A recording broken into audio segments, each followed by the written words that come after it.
ஜெகத்குருவே சரணம். மந்த்ராலய மகான் மகாபிரபு ஜெகத்குரு ஸ்ரீ ஸ்ரீ ராகவேந்திர சுவாமிகளுக்கு ஆத்மார்த்தமான நன்றிகளையும் வணக்கங்களையும் அவருடைய பொற்பாத சுவடுகளில் பணிவுடன் சமர்ப்பிக்கின்றோம். நீங்களும் உங்கள் குடும்பத்தாரும் ஈகாபர சுகம், ஆனந்தம், ஐஸ்வர்யம் அனைத்தும் பெற்று என்றென்றும் நல்வாழ்வு பெற வேண்டும் என்பதனையே பிரார்த்தனைகளாக குருராஜரின் பொற்பாத கமலங்களில் பணிவுடன் சமர்ப்பிக்கின்றோம். ஒரு அரசன், அந்த அரசனுக்கு 3 மகன்கள். அந்த 3 பையன்களும் மக்களிடம் நிறைய அபிமானம் பெற்றவர்கள். எல்லாரும் ஒரு பக்கம் ஒரு சமூக சேவை. அவரவர்கள் அதில் கூடுதல் குறைவாக இருந்தாலும் கூட ஜனங்க கிட்ட ரொம்ப பரிச்சயமானவங்க. இந்த 3 பேருக்கும் எப்படியாவது அரியணையில ஏறிடணும் அப்படின்னு சொல்லிட்டு ஆசை. நம்ம ராஜா எல்லாரையும் ரொம்ப சரிசமமான அன்பு கொடுத்து தான் வளர்த்துட்டு வர்றார். ஆனா ராஜாவுக்கு 3 பேர் மேலேயும் ஆசை. ஆனா இதுல யாராவது ஒருத்தர் தான் வர முடியும். மக்களிடம் அபிமானம் பெற்றவர்கள் யார்? எப்படி இவங்களை வர வைக்கிறது, நாமா எப்படி தேர்ந்தெடுக்கிறதுன்னு தெரியாம முழிக்கிற ராஜா என்ன பண்றாரு, இதுல நானா தேர்ந்தெடுத்தா ஒரு சின்ன பிரச்சனையாகும், ஏதோ ஒரு தலைப்பட்சமா நான் ஒருத்தனை தேர்ந்தெடுத்துட்டு ஆயிடும். நாளைக்கு அரசவையை கூட்டுகிறேன். அந்த அரசவையில வந்திருக்கக்கூடிய அந்த அரசவையில் அமர்ந்திருப்பவர்களும் அங்கு வருகை தரக்கூடிய பொதுமக்களும் யார் வேணாலும் வரலாம். நாளை அவர்கள் வாக்கு செலுத்தட்டும். 3 பேர் நில்லுங்க, 3 பேருக்கும் வாக்கு செலுத்திட்டோம். அதுல யார் அதிகமான வாக்குகள் பெறுகிறார்களோ அவர்கள் அரியணை ஏறலாம் அப்படிங்கிற மாதிரி சொல்லிடுறாரு. சொல்லி முடிச்ச உடனே இருந்தாலும் ராஜாவுக்கு ஒரே குழப்பம். ஏன்னா அவர் 3 பேர் மேலே அன்பா இருக்காரு. இந்த 3 பேர்ல யாரா வர வைக்கிறது, இல்லை யார் வர போறாங்கன்னு தெரியலையே அப்படின்னு சொல்லிட்டு பயங்கர குழப்பத்தில் இருக்கார். அந்த நேரத்தில் என்ன பண்றாரு, மந்திரியை கூப்பிடுறாரு. கூப்பிட்டு, மந்திரி, இந்த மாதிரி யார் வர போறாங்கன்னு தெரியல, எனக்கு ரொம்ப குழப்பமா இருக்கு, என்ன பண்ணலாம் அப்படின்னு கேட்குறாரு. உடனே மந்திரி என்ன சொல்றாரு, அரசே இதுக்கே குழப்பப்படுறீங்க, யாராவது ஜோதிடரை கூப்பிட்டு கேட்டுக்கலாம், நம்ம கிட்ட தான் நிறைய பண்டிதர்கள் இருக்கிறாங்களே, இந்த பண்டிதர்கள்ல யாருன்னா ஒருத்தர் ஜோதிடர் சரியான ரிசல்ட் சொல்லிடுவாங்க அப்படின்னு சொல்றாரு. அரசருக்கு அதில் உடன்பாடு கிடையாது. எல்லா மந்திரி, நிறைய ஜோதிடர்கள் இருக்கிறார்கள், கொஞ்சம் பேர் இது நடக்கும்னு சொல்றாங்க, கொஞ்சம் பேர் அது நடக்காதுன்னு சொல்றாங்க. ஆனா ஏதோ ஒன்று நடக்க போகிறது. சிலர் நாங்கள் தனியாக உங்கள்கிட்ட சொல்கிறோம், அரசவையில் சொல்ல விரும்பவில்லை அப்படின்னு சொல்றாங்க. ஜோதிடம் எனக்கு நம்பிக்கை உண்டு, ஆனால் ஜோதிடர்கள் இந்த விஷயத்தில் சொல்லக்கூடிய கூற்றில் எனக்கு நம்பிக்கை கிடையாது. ஒன்று அது, இல்லைன்னா இதில் ஏதாவது ஒன்று நடந்தாக வேண்டும். இதை யார் எவ்வாறு மாற்றி சொல்லியிருந்தாலும் அவர்களுக்கு உண்டான அனுகிரகங்கள், அனுகூலங்கள் ஏதோ ஒரு விதத்தில் அவங்களுக்கு கிடைத்து விடுகிறது. அதனால் அந்த விதத்தில் எனக்கு நம்பிக்கை கிடையாது, வேறொரு யோசனை சொல் அப்படிங்கிறார். உடனே மந்திரி என்ன சொல்றாரு, அரசே பக்கத்தில் ஒரு ஞானி இருக்கார், தீர்க்கதரிசி. அவர் சாமியார் கிடையாது, ஞானி, தீர்க்கதரிசி. பின்னால் நடக்க போவதை முன்னாடியே உணர்ந்து சொல்லிடுவார். அவர்கிட்ட போகலாம், வாங்க அவர்கிட்ட போய் கேட்கலாம், கண்டிப்பா உங்களுக்கு என்ன சொல்வார் அப்படின்னு சொல்லிட்டு மந்திரி சொல்றார். அரசருக்கு ரொம்ப சந்தோஷம். ஞானியினுடைய கருத்து நிச்சயம் ஒன்றாக இருக்கும். ராஜாக்கு என்ன, யாருப்பா அந்த அரியணையில உட்கார போறாங்க அதை தெரிஞ்சுக்கணுன்ற ஆவல். நேராக ஞானிக்கிட்ட போறாங்க. ஞானிக்கிட்ட போனோன்னா ஞானியினுடைய ஒரு ஆசிரமம் இருக்கிறது. ஞானி வணக்கம் சொல்கிறார்கள். யார் வேணாலும் சாமியாரை மாறிடலாம். எப்படி மாறிடலான்னா, நெத்தியில விபூதி, நாமம், குங்குமம், கழுத்து நிறைய மணிமாலைகள், காவி உடை, ஏதோ அதற்குன்னு ஒரு தனி பிரத்யேகமான ஒரு உடை அணிந்து கொண்டு நின்று ஒரு பஸ்ல போனா கூட, சாமி கொஞ்சம் தள்ளி நில்லுங்க அப்படின்னு சொல்வார்கள் மக்கள். அந்த சாமி அப்படின்ற அழைப்பதற்கு மக்கள் தயார் நிலையில் இருந்து கொண்டிருக்கிறார்கள். அந்த உருவத்தையும் அந்த நடை உடை பாவனை, அவர்களுடைய அந்த அமைப்பு, அதை பார்த்து அதனால சாமியார் மாறிடலாம். இது ஞானி, தீர்க்க தரிசனம். அப்படிப்பட்ட ஞானி தான் இவர் போய் பார்க்க போற. அந்த ஞானி நேரம் ஞானி கிட்ட போறாங்க. ஞானி கிட்ட போனது, ஞானி வாருங்கள் அரசே, அமருங்கள் அப்படிங்கிறாரு. ஐயா, எனக்கு ஒரு உண்மை வேண்டும் அப்படிங்கிறார். என்ன உண்மை வேண்டும் உங்களுக்கு அப்படின்னு கேட்குறாரு. நீங்கள் அறிந்தது தான், நாளைக்கு என்னுடைய 3 புதல்வர்கள் இந்த ஒரு வாக்கெடுப்பில் நிற்கிறார்கள். அதில் யார் வெற்றி பெறுவார்கள் என்று உங்களால் சொல்ல முடியுமா? இது விதியின் வசத்தால் நடைபெறுகிறதா அல்லது என்னோட முயற்சியால் நடைபெறுகிறதா? இது எப்படி நடக்கும், அது நீங்கள் சொல்ல முடியுமா அப்படின்னு கேட்குறாரு. உடனே ஞானி என்ன பண்றாரு, நீங்க வாங்கன்னு சொல்லிட்டு காலார நடந்து செல்கிறார்கள். நடந்து போகும்போது ஒரு குயவன் ஒரு பானை செய்து கொண்டிருக்கிறார். குயவன் எழுந்து நிற்கிறார், அந்த சக்கரத்தை உழற்றுகிறார், அதன் மேல் களிமண்ணை வைத்து லாவகமாக தன்னுடைய விரல்களால் அதை பிடித்து ஒரு பானையை உருவாக்கி பானையை எடுத்து விளை வைக்கிறார். அரசரை பார்த்துட்டோன்னே குயவன் எழுந்து நின்றார். ஐயா வாங்க அப்படிங்கிறார். இல்லை இல்லை, உன் வேலையை பார் அப்படிங்கிறார். ஞானி அதை பார்த்துட்டே இருக்காரு. அரசன் கேட்கிறாரு, ஐயா ஏன் இங்க கூப்பிட்டு வந்தீங்க அப்படின்னு கேட்கிறாரு. அந்த மண்பானை ரொம்ப லாவகமாக வருகிறது. இது எப்படி வருகிறதுன்னு உங்களால யூகம் செய்ய முடிகிறதா மன்னா அப்படின்னு ஞானி கேட்கிறார். அது குயவனுடைய ஒரு நுட்பம், அவனுடைய தனித்திறன் அதுதானே அப்படின்னு மன்னர் சொல்றார். உடனே ராஜா சொல்றார், ஞானி சொல்றார், அது மட்டும் கிடையாது, அது அந்த சக்கரம் உழலுகின்ற பதம், பக்குவம், அதன் மேல் வைத்திருக்கின்ற களிமண்ணுடைய பக்குவம், பதம், அதோடு மட்டும் இல்லாம அதன் கீழே இருக்கின்ற அச்சாணி, அதன் அமைந்திருக்கின்ற விதம், தன்னுடைய விரல்களை அந்த குயவன் அந்த மண்ணின் மீது வைக்கும் போது கிடைக்கின்ற அந்த காற்றினுடைய ஒரு பதம், எல்லாம் சொல்றார், பதம் பதம்ன்றார். இதன் பிறகுதான் அந்த பானை எடுத்து வைக்கப்படுகிறது. குயவன் மட்டுமே அதற்கு காரணம் கிடையாது. அரசருக்கு ஒண்ணுமே புரியல. அப்ப சொல்றார், ஒரு செயல் செய்யப்படும் பொழுது அந்த செயல் செய்யப்படுவதற்கு உண்டான உரிமை மட்டும்தான் நமக்கு இருக்கிறது. பகவான் கிருஷ்ணர் பகவத்கீதையில் சொல்லியிருக்கிறார். கர்மண்யே அப்படின்னு தொடங்கக்கூடிய அந்த பாடல், அந்த முடிவுகள்னு ஒன்று இருக்குல்ல, இது கொஞ்சம் நல்லா கவனமாக கேளுங்க. சில விஷயங்கள்லாம் நம்ம எக்ஸ்பிளைன் பண்ணும்போது கொஞ்சோண்டுக்கு ஒரு ஒரு ஒரு ஒரு துளி கொஞ்சம் கவனமாக கேளுங்க.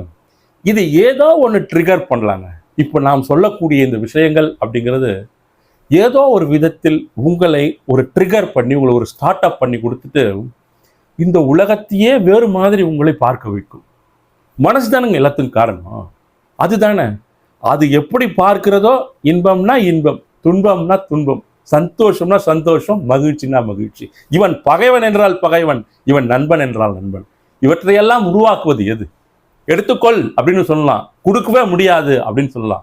இதையெல்லாம் யார் உருவாக்குது? உங்களுடைய மனம்.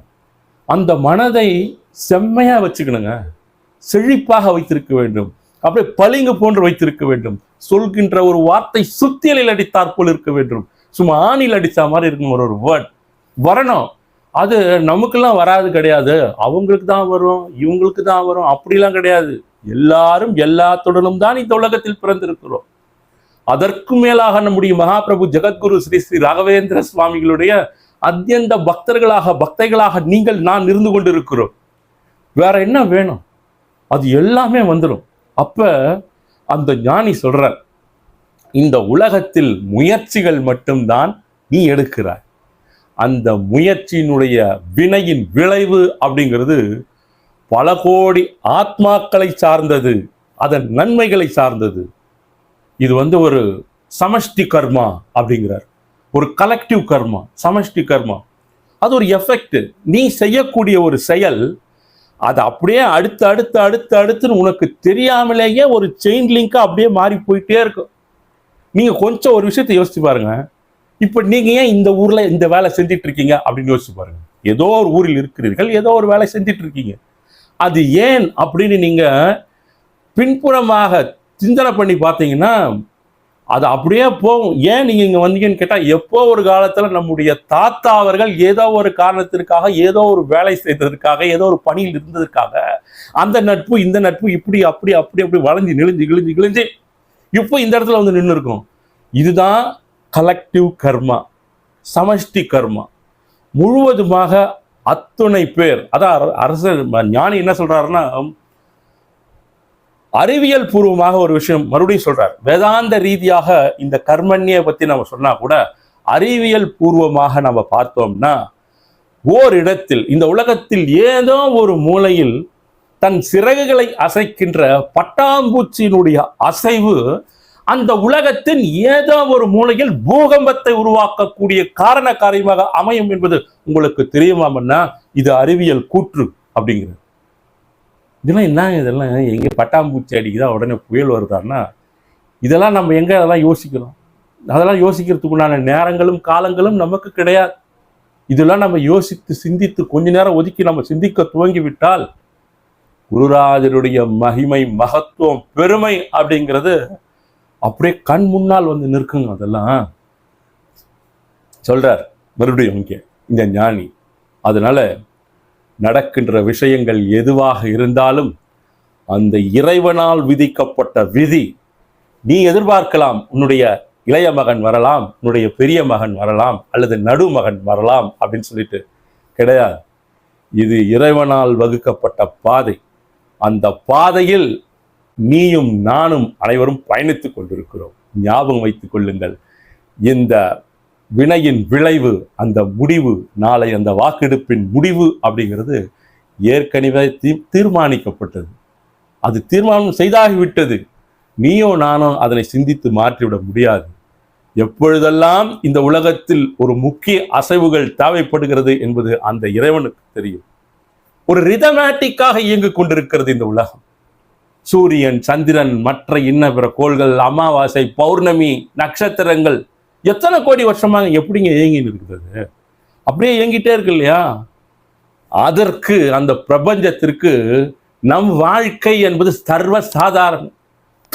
தூசு, எதுவுமே கிடையாது. தூசுன்ற எதுவுமே கிடையாது. அது எவ்வளவு பெரிய மழை பெய்கிறது, வெயில் வருகிறது. ஆனா மனுஷன் என்ன நினைச்சுக்கிறான்? பா, எல்லாம் என்னாலதான் நடந்தது, நான் தான் பண்ணேன், நான் தான் செஞ்சேன், நான் தான் சிந்திச்சேன், இப்படி பிளான் பண்ணப்பா, அப்படி பிளான் பண்ண, ஸ்ட்ராட்டஜி இப்படி போட்டேன், நீ போட்டுக்கோ, எது வேணாலும் பண்ணுக்கோ, உனக்கு கொடுத்துருக்கக்கூடிய காலகட்டம் இவ்வளவுதான். இங்கிறது இது வரைக்கும் நான் ஃப்ரம் டு போட்டாச்சு.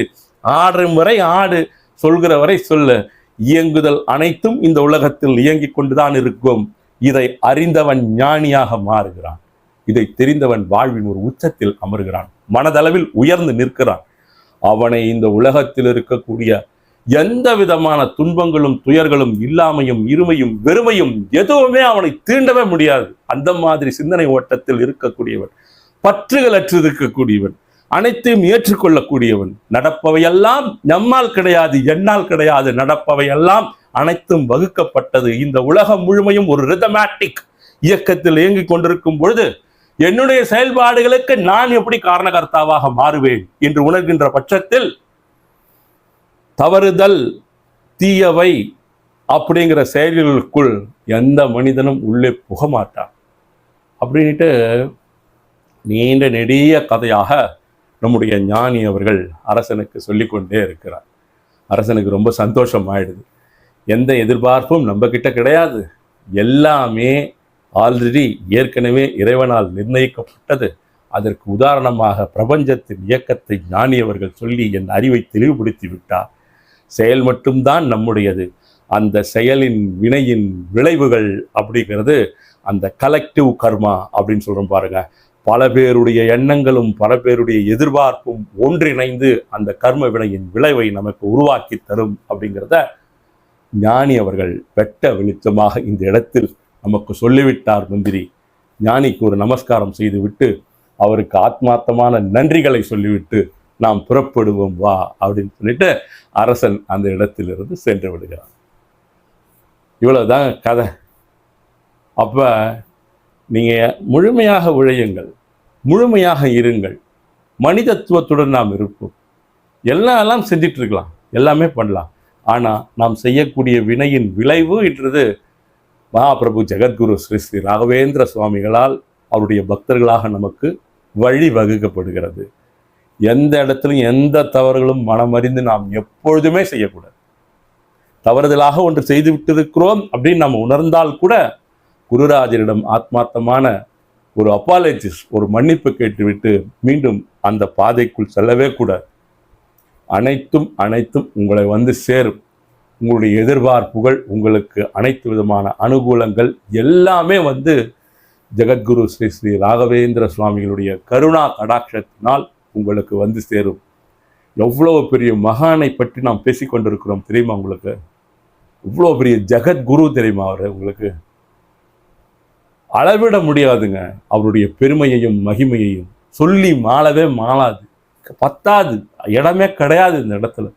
சொற்களுக்கும் வார்த்தைகளுக்கும் பஞ்சம்தான் இந்த இடத்தில் இருந்து கொண்டிருக்கிறது. ஒருத்தருடைய எண்ணத்திலும் ஒருத்தருடைய அவருடைய சிந்தனையிலும் எந்த அளவு அவர் மீது சரணாகதி பக்தியுடன் வாழ்க்கை போகணும்னு நினைக்கிறாங்களோ அவர்களுடைய வாழ்வை அவர் வழி நடத்துவார்.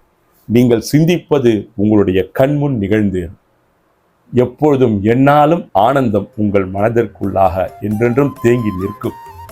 நீங்களும் உங்கள் குடும்பத்தாரும் உங்களை சார்ந்தவர்களும் நீங்கள் யாருக்காக பிரார்த்திக்கிறீர்களோ அவர்களும் இகபர சுகம் ஆனந்தம் அனைத்தும் பெற்று நல்வாழ்வு பெறுவார்கள். இது நிச்சயம். மீண்டும் அடுத்த பதிவில் சந்திப்போம். நன்றி, வணக்கம். ஜெகத்குருவே சரணம்.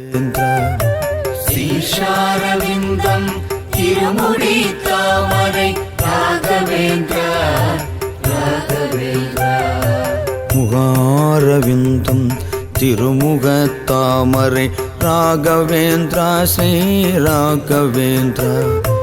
முகாரவிந்தம்